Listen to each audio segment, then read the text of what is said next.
कहानी की शुरुआत आज से बहुत साल पहले होती है, जब king of pirates Gol D Roger को पब्लिक में एग्जीक्यूट किया जाने वाला था। पर पायरेट किंग के मरने से पहले एक बंदे ने सवाल पूछा। Hey king on pirates, Gol D Roger, तुम्हारा सबसे कीमती खजाना कहाँ छुपा रखा है? गोल्डी रॉजर बोलता है, मैंने अपनी पूरी जिंदगी का खजाना एक ही जगह पर छुपा दिया है और उसका नाम है वन पीस।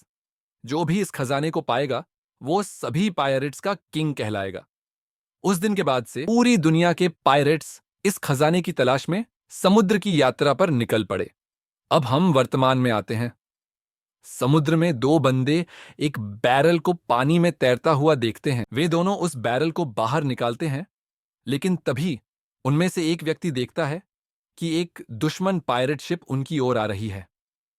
पायरेट्स ने हम पर हमला कर दिया है। और तभी वह दुश्मन पायरेट शिप उनकी पैसेंजर शिप पर हमला कर देती है।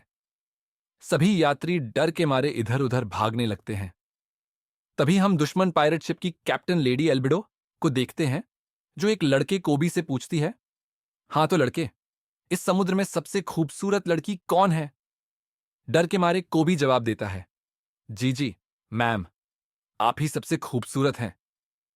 तभी एक बहुत बड़ी कैनन बॉल दागी जाती है, जो सीधा पैसेंजर शिप पर गिरती है, जिससे शिप बुरी तरह से क्षतिग्रस्त हो जाती है। वहीं जो बैरल उन दो वर्कर्स ने समुद्र से निकाला था, वह घूमता हुआ बेसमेंट के अंदर चला जाता है। सभी पायरेट्स रस्सी के सहारे पैसेंजर शिप पर हमला कर देते हैं। सभी पायरेट्स पैसेंजर शिप पर आ जाते हैं, पर कोबी वहां पर कूदने में डर रहा होता है और तभी लेडी एल्बिडो उसे जबरदस्ती धक्का मार के पैसेंजर शिप के अंदर भेज देती है। पायरेट्स सभी के सभी पैसेंजर्स को एक जगह पर आकर घेर लेते हैं। हम तुम्हें नुकसान पहुंचाना नहीं चाहते, और अगर तुमने कोई होशियारी की तो मैं तुम्हारा सर कलम करने में जरा सा भी संकोच नहीं करूंगा। चलो, जल्दी से अपनी सारी कीमती चीजें हमें दे दो, और हां, अगर किसी ने चालाकी करने की कोशिश की तो उसे समुद्र में फेंक दिया जाएगा। ये सुनकर सभी पैसेंजर्स डर जाते हैं, और ये सारा कुछ ही ऑरेंज बालों वाली लड़की सुन रही होती है। तभी वह अपने कपड़े बदल लेती है और रस्सी से झूलते हुए पायरेट्स की शिप के अंदर चली जाती है। जैसे ही वह शिप के ऊपर पहुंचती है, ओ ओए लड़की, तू कौन है? तुझे शिप में मैंने पहले तो कभी नहीं देखा। तभी लड़की उसके मैन पॉइंट पर एक लात मार देती है और उसे बेहोश कर देती है। इस तरफ कोबी डरते डरते एक कमरे के अंदर आता है और उसी बैरल को देखता है। वह उसे घसीटते हुए लेडी एल्बिडो के पास लेकर जाने लगता है, पर तभी उसके साथी पायरेट्स वहां पर आ जाते हैं। अरे ये तो वही है ना, डरपोक। ओए, इसे यहीं पर रख दे, हमें बहुत प्यास लग रही है। इसे लेडी एल्बिडो के पास हम नहीं लेकर जा रहे, हट जा यहां से, भाग। वह भी डर जाता है और पीछे हट जाता है। एक मिनट रुको, मैं इसे अपने तरीके से खोलता हूं। वह बैरल के ऊपर एक पंच मारने लगता है, और जैसे ही वह इसे तोड़ने वाला होता है, तभी बैरल को तोड़कर कोई बाहर निकलता है और उसके पंच से वह पायरेट बेहोश हो जाता है। आह, कितनी अच्छी नींद आई, मजा आ गया। तभी उसकी नजर उस पायरेट पर जाती है जिसकी पैंट गीली हो चुकी है और वह बेहोश पड़ा हुआ है। ये यहां पर क्यों सो रखा है? हमारा बंदा घायल कर दिया तूने। तेरी ऐसी की तैसी, रुक तू। पर लुफी उन्हें पूरी तरह से इग्नोर कर देता है। इस बंदे का नाम लुफी है। यार, भूख लग रही है, कुछ खाना वगैरह मिल सकता है क्या? ये देखकर दोनों पायरेट्स बहुत ज्यादा हैरान हो जाते हैं और गुस्से में तलवारें निकालकर उस पर हमला करने लगते हैं। पर लुफी बहुत आसानी से उन्हें एक ही झटके में हरा देता है और दोनों बंदे डर के वहां से भाग जाते हैं। खाने की तलाश में लूफी बेसमेंट के अंदर पहुंच जाता है, जहां उसे कुछ सेब मिलते हैं। लूफी सेब खाने लगता है और कोबी से पूछता है, ये शिप आखिर है क्या? हाँ, ये एक पैसेंजर शिप है जिस पर लेडी एल्बिडो ने कब्जा कर लिया है। पर तुम आए कहां से हो? दरअसल मैं एक तूफान में फंस गया था और वहां से बचते हुए यहां पर आ गया। हे कोबी, क्या तुम एक पायरेट हो? अब नहीं, दरअसल एक दिन मैं फिशिंग कर रहा था और जबरदस्ती ये लोग मुझे किडनैप करके अपने साथ लेकर चले गए, और उस दिन के बाद से।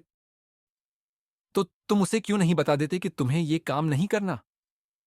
तुम जानते नहीं हो उसको, वो मुझे मार डालेगी। अरे कितने डरपोक हो तुम। चलो, वो सब छोड़ो। आखिर तुम बनना क्या चाहते हो? अरे, अच्छा, मैं हाँ, दरअसल मैं किंग ऑफ पायरेट्स बनना चाहता हूं। दुनिया में जितने भी पायरेट्स हैं, उन सभी का किंग। अबे तू पागल वागल है क्या? इसके लिए तो तुझे वन पीस खजाना ढूंढना पड़ेगा। तुम जानते भी हो कितना मुश्किल है वो। और तभी अचानक से वहां पर एक धमाका हो जाता है। एल्बिडो वहां आ जाती है और हमेशा की तरह कोबी से पूछती है, हाँ तो सबसे खूबसूरत लड़की कौन है इस दुनिया में? हाँ, लेडी एल्बिडो, आप ही तो। ओ ओए, कोबी, इस मोटी औरत के बारे में ही बात कर रहा था ना तू? यह सुनकर सभी पायरेट्स का मुंह खुला रह जाता है। आज तक किसी ने लेडी एल्बिडो की इतनी बेइज्जती नहीं की थी। तभी लूफी हवा में एक जंप लगाता है और एक पायरेट को मुक्का मार देता है। लूफी अकेला है और सामने पायरेट्स की भरमार। सभी पायरेट्स लूफी पर हमला कर देते हैं, लेकिन लूफी अपने रबर जैसी बॉडी का इस्तेमाल कर सभी को हरा देता है। तुम इंसान भी हो क्या? अरे दोस्त, मैं रबर का बना हूं। ये देखो, मेरा शरीर बहुत लचीला है। ओए लड़के, क्या तूने डेविल फ्रूट खाया है? सच बताऊं? हाँ, गमगम फ्रूट मैंने ही खाया था। इस तरफ हम देखते हैं कि ऑनरेंज बालों वाली लड़की पायरेट्स का सारा खजाना चुराकर वहां से भागने की कोशिश कर रही होती है। कोबी समझ जाता है कि यही वक्त है हिम्मत दिखाने का। ए मोटी, तेरे जैसी बदसूरत औरत मैंने आज तक नहीं देखी। तू मोटी है, मोटी एक नंबर की। गुस्से में आकर लेडी एल्बिडो कोबी पर हमला करने लगती है, पर तभी लूफी बीच में आकर उसे बचा लेता है और एल्बिडो को हरा देता है। लूफी नीचे बोट लेकर कूद जाता है और वहीं से ऑरेंज बालों वाली लड़की भी भागने की कोशिश कर रही होती है। लूफी और कोबी अपने सफर पर निकल पड़ते हैं। लूफी बोलता है, क्या तुम जोरो द पायरेट हंटर को जानते हो? कोबी बोलता है, क्या तुम जोरो की बात कर रहे हो ना? हाँ, उसी की। तुम जानते नहीं वो कितना खतरनाक है। लूफी बोलता है, अरे मैं जानता हूं यार, मैं सोच रहा हूं उसे अपनी टीम में ले लूं। अब इसके बाद ये दोनों नेवी बेस्ट सिटी में चले जाते हैं, जहां पर जोरो को रखा गया है।